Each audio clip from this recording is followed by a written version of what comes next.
Who does not have a membership site yet and wants a membership site?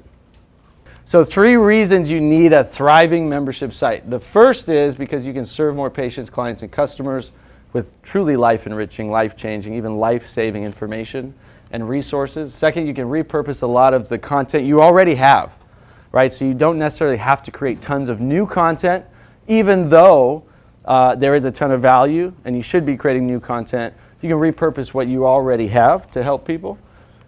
And you have a steady income stream month after month. Who would like that? Even more so than what you already have. Beautiful. So, obviously, disclaimer, I'm not going to promise you're going to make any amount of money. You might not do anything I share with you today. You might do all of it. But what I can help you realize is that memberships are actually really easy to build.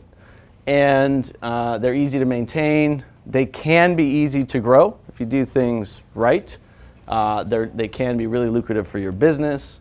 And who will benefit from this? If you already have a membership site, if you don't have a membership site yet, if you're not sure if you're ready for a membership site, which we got one in the room, if you want to positively impact more people's lives, which I think by a show of hands, that's everybody, yes, absolutely. If you want to find a purpose for a lot of the content you've created over the years, who has a bunch of content already?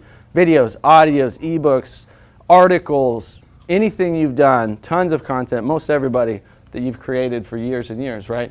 Obviously, if you want more financial freedom, more time freedom, that's what I'm going to help everybody with today. So, failures lead to success. We've all heard that if we learn from them and don't give up, right? So I've had a lot of failures in creating membership sites over the years. First failure I had was when I started my company called the Panacea Community, which was over a decade ago. I think it was 2011, 2012. And I really started as just a free membership. And I call it the Teachings of Life. I brought together teachers of life and students of life. And it was like I was helping a chiropractic coach grow his business and help other chiropractors. And I just had this deep passion. I wanted to really bring together wisdom keepers and all of their teachings and share it with people who are interested in that, what I call myself a student of life, right? So other people who would also be students of life. And I was like, you know what, I'm just going to start it free and start building. I had no idea what I was doing. I had some web skills, definitely some marketing skills, things like that, but I didn't really have any real training in building a successful membership. So I actually started with free meetup groups, and I ended up having 4 meetups around the country and had teachers running them, and we were doing these meetup groups, and then we were bringing in teachings and having it on a website and trying to deal with all the technical aspect of that. And it was a beautiful thing because it was like I was putting my heart and soul into something that was meaningful. But it wasn't making me any money, and it was stressful on our family because of just not, putting more and more time into something that had no revenue stream, but I felt so good about, right? Has anybody ever been in that situation? Yeah. So we want something that both we feel good about and we have passion for, but also is financially sustainable, financially lucrative, because then we can do more of the work we want to do and serve more people. So I had another failure/success, which was an integrative health membership. And we launched it in the first few months. We had like 1,000 members, I think. So between 500 and 1,000 members at like $10 a month. And it was a really basic membership. It was literally just audio recordings of interviews we'd done, and that was it. And so it was a pretty quick, income stream. But again, I didn't really know enough about like creating something that people just absolutely want to be a part of. It was just like, hey, let's put some recordings out there, let's have a membership site. For me, I think it was probably a little bit more about building the business and having income stream than it was about, to be totally honest, than it was about like, all right, what do our people really need and how can I serve them at a deeper level? I think, and part of it was the partner I had and the whole differences in the way we approach things, and it was like, we need money now. So we went like the opposite extreme, and people liked it and it was good, but I had differences with that business partner and we separated ways, and that membership went away. And I actually felt really bad because I wanted to build that to something that could serve people at a really deep level. And greed got in the way. I'll just leave it at that.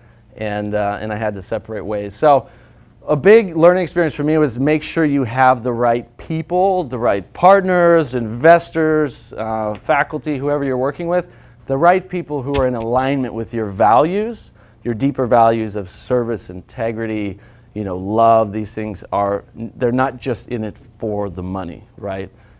Money should be a positive byproduct, in my opinion, or positive or a helpful symptom of what you're doing. I had another one, Self-Reliance Mastery, so I did a whole series on self-reliance and sustainability and summits and turned it into a membership.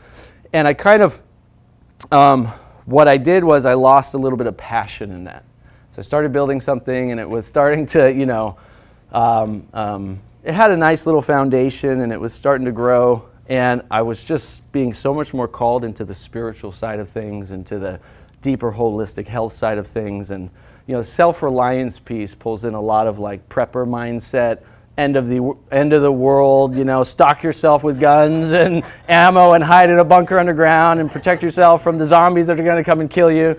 And I was trying to bring a different side to that, like, hey, self-reliance guys, we could be more like loving and kind and sustainable and grow food and like, so my market was like really, really small. So like it didn't grow to anything super successful. I was like, I need to kind of transition out of that. So make sure you have a large enough market for what you're doing, right? That's a big part of it. And that you feel like you're going to continue to have passion for that for years to come. And so I've had other memberships along the way that I've consulted on and advised on, but the one that I'm going to share with you today kind of as a case study, and then I'd like to do this as kind of a workshop. So I'll be more like interacting, asking questions, helping you guys kind of design or improve your current membership sites today. So is the Health and Healing Club, and that's what is to me now, like I guess all these learning experiences has come to this fruit that I'm now, as we were talking about the other night, ready to turn into a really successful business that can thrive for years and years to come. So just a few examples. These are some I just want to give you a range of things that you can have a membership site about, whether it's yoga. So there are some yoga instructors. Some are not even super well known. I know one lady who opened her membership. She stayed pretty focused for years on it. And within a pretty short amount of time, a few years, she had built to 10,000 members at $10 a month. So if you do the math, that's a 10,000 members at $10 a month is $1 million business. It's $1 million. I would wait for Tom to help me out. Yeah, so it's $1 million business, right? And I say she's just teaching yoga online. Well, that takes a lot, but she's just teaching yoga online, right? So yoga as one example, but she does it every day, and she has a membership site. So whether it's yoga, I mean, this is really interesting because this is a membership about religious teachings, and they do really well. This is a membership about fitness, and it's just an at-home fitness program charging 25 euros a month, and they're doing really well. How to get the body of a ballerina, and this is a really thriving membership site. A lot of these membership sites have thousands of members at anywhere from $10 to $30 a month. I'm just sharing this because you literally can create a membership site on anything nowadays whatsoever, and there are plenty of people in that market, generally speaking, whether it's learning golf or it's learning how to speak better or how to be better at real estate. This is a medical lecture website that I found that's really fascinating. They do a 2-day free trial, which is a really interesting concept. But they have 1,400 medical lectures on here, so they're targeting, doctors, for example. How to create amazing cakes. You could do, whether your passion is vegan, you could do, vegan food for health. You could do, breast cancer. You can do so many, whatever your passion is, and we'll get into that.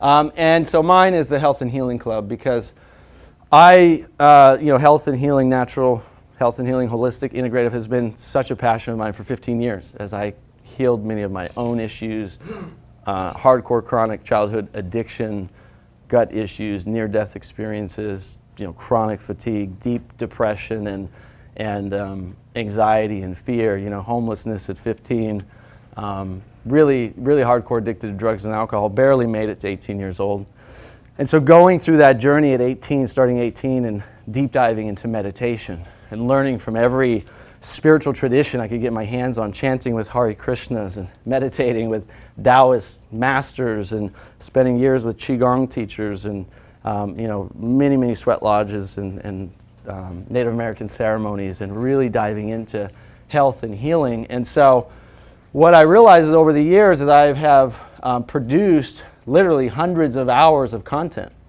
interviewing the top people in the world. Many of you are in this room, but well over 250 or 300 programs at this point, from everything from natural health and healing, primarily as it relates to 80% of it's been done around cancer, but with cancer you have all of these other underlying factors: mental, emotional, spiritual, environmental, diet, etc. And now we've expanded to diabetes and autoimmune disease and other chronic diseases. So this is like, I call this like the Netflix for health and healing, primarily for chronic disease, helping people prevent and heal naturally from chronic disease.